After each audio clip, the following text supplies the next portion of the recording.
Todo mundo conhece a história do asteroide. Uma rocha do tamanho de uma cidade cai do espaço, o céu escurece e os dinossauros desaparecem. Essa história foi contada em filmes, livros didáticos e museus por décadas. É dramática, é limpa e está longe de ser a coisa mais devastadora que já aconteceu com a vida nesse planeta. Porque há 252 milhões de anos, algo tão catastrófico ocorreu que os cientistas deram a ele um nome que para qualquer conversa na hora: a Grande Morte. Não uma extinção em massa. Um apagamento quase total. O asteroide que matou os dinossauros eliminou cerca de 3/4 de todas as espécies da Terra. A gente chama isso de catástrofe. A extinção do Permiano destruiu 96% de tudo que vivia nos oceanos e 70% de tudo que havia em terra. A vida não apenas recuou, ela quase parou. E hoje, a gente vai entender exatamente o que aconteceu, como aconteceu, por que quase não houve sobreviventes e por que o mundo em que você vive agora não existiria sem isso. Para entender o que foi perdido, você precisa primeiro entender o que existia. A Terra, no final do período Permiano, não era o mundo primitivo e meio formado que a gente tende a imaginar quando pensa em pré-história profunda. Era um planeta maduro, complexo e próspero. Todos os continentes que conhecemos hoje estavam fundidos numa única massa de terra enorme chamada Pangeia, cercada por um único oceano global chamado Pantalassa. E naquele supercontinente, por dezenas de milhões de anos, um mundo rico e plenamente desenvolvido havia funcionado sem interrupção. Os donos da Terra não eram os dinossauros. Os dinossauros ainda não existiam. Não, os animais dominantes eram os sinápsidos, o grupo do qual, muito mais tarde, todos os mamíferos descenderiam. No topo da cadeia alimentar estavam os gorgonopsídeos. Imagine um animal do tamanho de um urso, com um crânio construído como uma marreta e presas como punhais do tamanho da mão de um adulto. Eram predadores de topo de primeira linha, sem desafios por milhões de anos, sem concorrência e sem inimigos naturais. Ao lado deles se moviam os pareiassauros, herbívoros enormes e lentos, cobertos de nódulos ósseos, que lembravam um cruzamento entre um hipopótamo e um tanque blindado. E no meio da vegetação rasteira, escondidos de tudo que fosse maior e mais forte, circulavam os sinodontes. Pequenos, rápidos e completamente irrelevantes, do tamanho de um rato. Ninguém prestava atenção neles. Isso foi um erro, ou melhor, mas acabou sendo o acidente mais importante de toda a história evolutiva. Todo cachorro, todo gato, todo cavalo e todo ser humano nesse planeta descende desses pequenos sobreviventes ignorados. Nos oceanos, o mundo era igualmente vivo. Grandes sistemas de recifes se estendiam pelas águas tropicais rasas, com uma biodiversidade que rivalizava com os recifes de coral de hoje. Amonitas espirais navegavam em todas as profundezas. Braquiópodes e crinoides cobriam o fundo do mar. E os trilobitas, aquelas antigas criaturas blindadas que rastejavam pelo fundo do oceano há 270 milhões de anos e sobreviveram não a uma, não a duas, mas a 4 extinções em massa anteriores, ainda estavam lá, ainda prosperando, aparentemente imunes a qualquer catástrofe. O mundo era velho, estável e rico. Tinha sobrevivido a eras glaciais, se colisões continentais e variações dramáticas no nível do mar. Nada em sua longa história sugeria que ele pudesse ser levado à beira da ruína total. E então foi. O mecanismo de destruição não veio do espaço. Ele veio de dentro do próprio planeta. Há cerca de 252 milhões de anos, a crosta terrestre no que hoje é a Sibéria começou a se fraturar. Não ao longo de uma única falha, mas por milhares de quilômetros simultaneamente. E por essas fraturas, o magma começou a jorrar, não em erupções isoladas, mas numa inundação sustentada e de escala continental de atividade vulcânica que os geólogos hoje chamam de armadilhas da Sibéria, ou traps siberianos. A palavra trap vem do sueco para escadaria. porque a lava solidificada endureceu em planaltos em degraus visíveis em distâncias enormes. Ora, a área coberta por essas erupções chegou a aproximadamente 7 milhões de quilômetros quadrados. Isso é maior do que toda a Europa Ocidental. Mas o tamanho sozinho não dá conta. Os traps siberianos não ficaram ativos por dias, meses ou mesmo anos. Eles entraram em erupção, com intensidade variável, por centenas de milhares de anos. Rios de lava com dezenas de quilômetros de largura avançaram pela paisagem. A temperatura do ar perto das fissuras subia tanto que a rocha derretia antes de entrar em contato com o magma. As cinzas dessas erupções se depositaram em camadas geológicas que os cientistas encontram hoje em todos os continentes, da Antártica ao Canadá, da Groenlândia à Austrália. O céu sobre grandes partes do planeta escureceu por longos períodos. A vegetação começou a morrer. E ainda assim, mas a lava em si não era o assassino principal. Ela destruía tudo que tocava diretamente, mas a zona de erupção ainda era finita. O verdadeiro mecanismo de morte era invisível, e ele se movia pelo ar e pela água, alcançando cada canto do mundo. Os traps siberianos bombearam quantidades colossais de gases para a atmosfera. Dióxido de enxofre, dióxido de carbono, halógenos. Eles não chegaram juntos, chegaram em ondas, e cada onda era uma catástrofe por conta própria. A primeira foi sulfúrica. O dióxido de enxofre entrou na alta atmosfera e se converteu em partículas de aerossol que refletiam a luz solar de volta para o espaço. A temperatura da superfície terrestre caiu abruptamente. Um inverno vulcânico se abateu sobre o planeta. Ecossistemas construídos ao longo de milhões de anos no clima quente e estável do Permiano começaram a entrar em colapso. As plantas morreram com o frio e a escuridão. Os herbívoros que dependiam delas foram morrendo de fome. Os predadores que dependiam dos herbívoros vieram na sequência. A cadeia alimentar não quebrou num único elo. Ela se desfez de baixo para cima, de forma sistemática, completa. Mas o aerossol sulfúrico não é permanente. Ele se dispersa em anos, talvez décadas. Quando o frio passou, o planeta que emergiu não era o mesmo que havia entrado. Porque durante todo o inverno vulcânico, o dióxido de carbono havia se acumulado de forma constante, século após século, sem para onde ir. Quando o véu sulfúrico finalmente se dissipou, a atmosfera estava carregada de gases de efeito estufa, e um aquecimento rápido e sustentado começou. A análise geoquímica das rochas desse período indica que a temperatura média da superfície da Terra subiu pelo menos 8 graus, e possivelmente até 10. Para entender esse número, considere que a comunidade científica hoje considera uma elevação de meio grau uma emergência planetária séria. O aquecimento do Permiano foi o quádruplo disso, e aconteceu muito mais rápido do que qualquer mudança geológica gradual poderia acomodar. Os oceanos absorveram esse calor, e oceanos quentes retêm menos oxigênio dissolvido do que os frios. Isso é química básica, e teve consequências catastróficas. As camadas profundas do oceano ficaram anóxicas, ou seja, o oxigênio desapareceu por completo. Animais marinhos que respiravam oxigênio dissolvido há centenas de milhões de anos começaram a sufocar.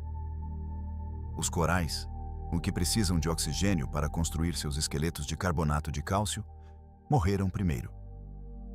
Os sistemas de recifes entraram em colapso quase imediatamente. Atrás deles vieram os moluscos, os equinodermos, os artrópodes, privados de abrigo e alimento ao mesmo tempo. O oceano, que havia sido o berço original da vida complexa neste planeta, estava se transformando, lenta e imparavelmente, em algo quente, ácido e morto. E ainda assim, esse não foi o golpe final. Nas profundezas sem oxigênio, uma nova população de organismos começou a prosperar. Bactérias anaeróbicas, criaturas que não precisam de oxigênio e de fato prosperam na sua ausência.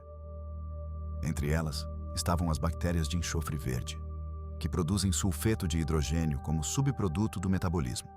O sulfeto de hidrogênio é o gás com cheiro de ovo podre. Nas concentrações que estavam se acumulando no fundo dos oceanos, ele é agudamente letal para praticamente toda forma de vida complexa.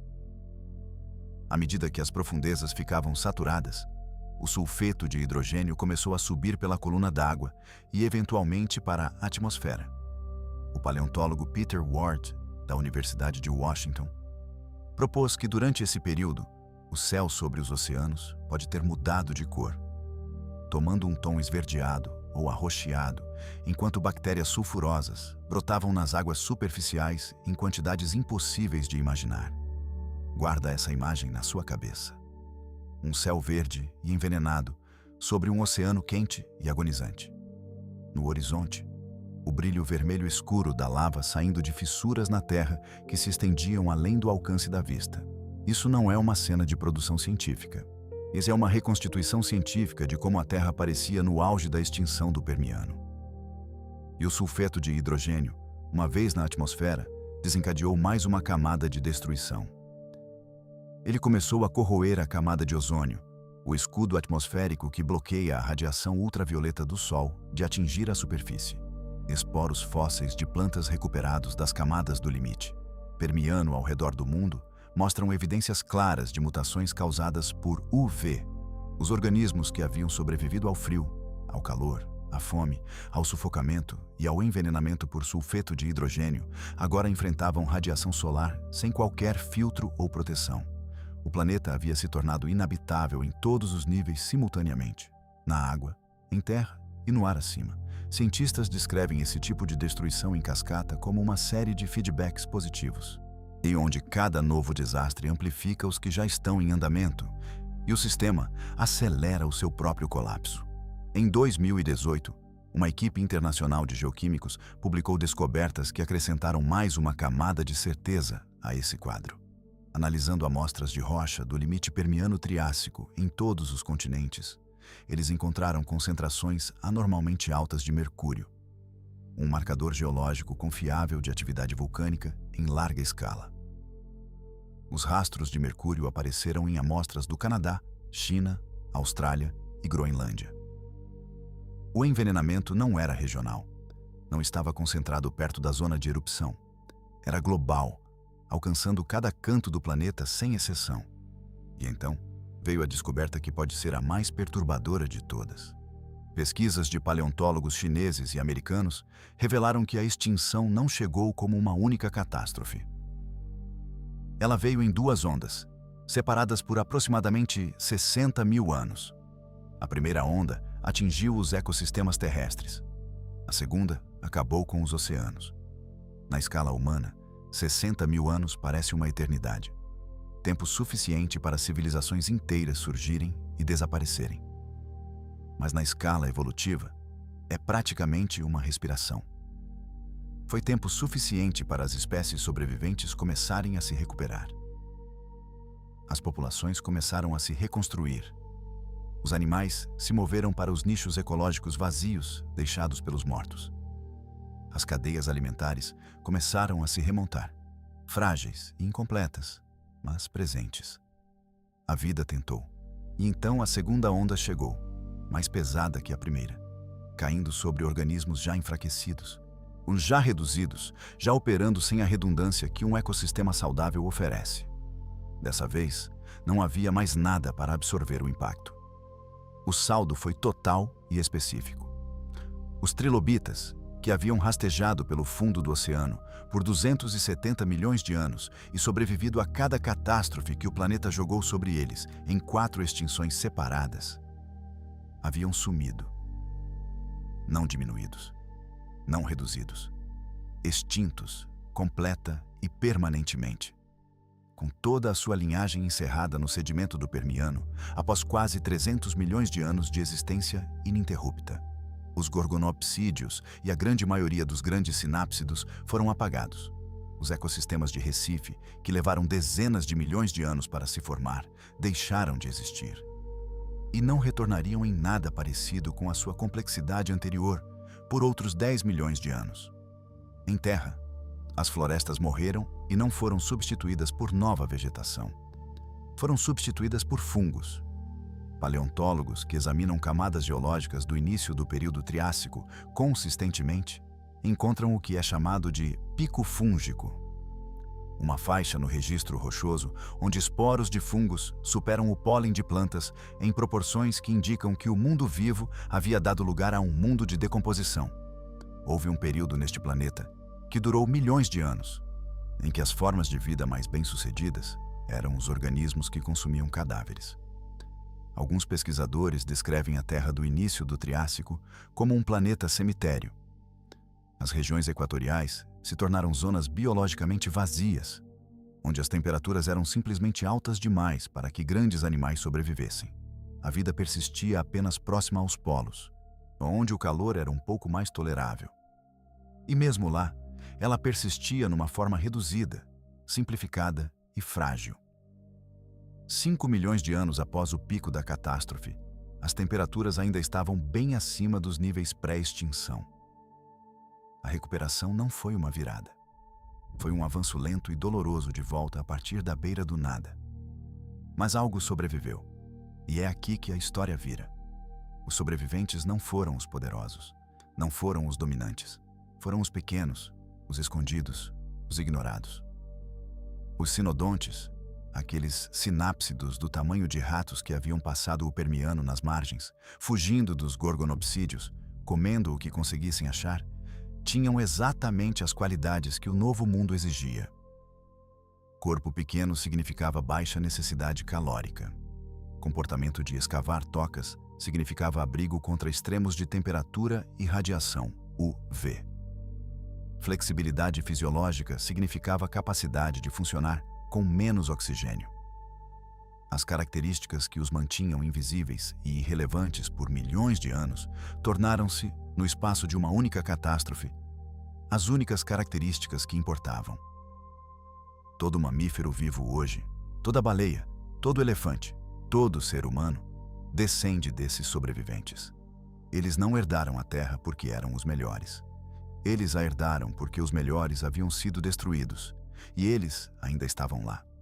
Os arcossauros, outro grupo de sobreviventes, eventualmente dariam origem aos dinossauros, que dominariam o planeta pelos próximos 180 milhões de anos.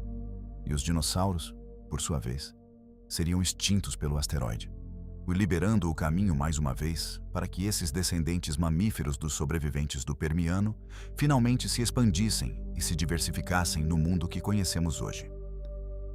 Tudo se conecta. Cada elo dessa cadeia passa pela fina camada cinza de rocha que marca o limite do Permiano. Essa camada existe em todo lugar. Geólogos a encontram em afloramentos de calcário no sul da China, na bacia do Karoo, na África do Sul, nas Dolomitas do norte da Itália, em paredões rochosos pela América do Norte e Austrália. Em todos os locais, o padrão é idêntico. Uma camada permiana densa, diversa e rica em fósseis. E então, abruptamente silêncio. Um fino horizonte de rocha contendo quase nada. E então, gradualmente ao longo de milhões de anos, a vida retornando. A mesma história, escrita em pedra, em todos os continentes, simultaneamente. O planeta não deixou um único registro desse evento. Ele deixou centenas deles, todos dizendo a mesma coisa. O paleontólogo Douglas Irving, do Instituto Smithsonian, passou sua carreira estudando esse limite. Ele disse que a extinção do Permiano não foi simplesmente uma perda de espécies. Foi tão completa, tão estruturalmente devastadora, que mudou as regras fundamentais pelas quais a evolução operou depois. O mundo que emergiu não era o mundo pré-extinção se recuperando. Era um mundo diferente, construído sobre fundações diferentes, habitado por sobreviventes diferentes, seguindo caminhos diferentes. E aqui está o que torna isso mais do que história antiga. O mecanismo da grande morte não foi um asteroide. Não havia um único impacto externo a ser apontado. Nenhum acidente cósmico que pudesse ser arquivado como uma raridade improvável. O mecanismo foi o dióxido de carbono. Aquecimento. A acidificação dos oceanos. A perda de oxigênio dissolvido na água. A ativação da produção de sulfeto de hidrogênio nas profundezas sem oxigênio. Esses não são processos geológicos exóticos e exclusivos do Permiano. São processos que operam de acordo com leis químicas e físicas fixas. Aconteceram então porque as condições ultrapassaram certos limites. E esses limites não estão infinitamente distantes. O oceanógrafo Lee Camp, da Universidade Penn State, demonstrou num estudo de referência de 2005 que acima de um certo nível de aquecimento oceânico, a química das profundezas do oceano pode mudar de um estado oxigenado para um estado produtor de sulfeto de hidrogênio. Os trapes siberianos precisaram de centenas de milhares de anos de erupção contínua para empurrar as condições globais até esse limite. Nós temos liberado dióxido de carbono na atmosfera em escala industrial por cerca de 200 anos. A taxa de acumulação é, em certas métricas, mais rápida do que qualquer coisa que o registro geológico mostra do limite do Permiano. Em 2021, pesquisadores da Universidade de Burgos modelaram trajetórias de concentração de dióxido de carbono e concluíram que os níveis até o final deste século podem se aproximar dos últimos vistos no final do Triássico, o período imediatamente após a extinção do Permiano. As zonas mortas oceânicas, regiões onde o oxigênio dissolvido caiu abaixo do limite para a maioria da vida marinha, quadruplicaram em área nos últimos 50 anos. As estações de monitoramento estão registrando os números. O mecanismo é familiar. Peter Ward argumentou que das 5 maiores extinções em massa da história da Terra, pelo menos 3 foram causadas não por impactos vindos do espaço, mas por essa mesma cadeia de eventos. Forçamento vulcânico, acúmulo de carbono, aquecimento, desoxigenação dos oceanos, liberação de sulfeto de hidrogênio. O asteroide que matou os dinossauros é a exceção. A regra é um planeta que pode destruir a maior parte de sua própria vida por meio da química, sozinho, dado um distúrbio suficiente no ciclo do carbono. O limite do Permiano é o registro mais claro que temos de como isso se parece quando chega ao fim. Uma fina camada cinza na rocha, e de um lado dela, um mundo de extraordinária complexidade e riqueza. Do outro lado, quase nada. E então, lentamente, ao longo de milhões de anos, um novo mundo se montando a partir dos destroços do antigo. Diferente em tudo. Construído a partir dos sobreviventes que ninguém havia notado. Somos os descendentes desses sobreviventes. Tudo ao nosso redor também é. Existimos porque a grande morte matou quase tudo o mais, e um pequeno animal que escavava tocas ainda estava no seu buraco quando o pior havia passado.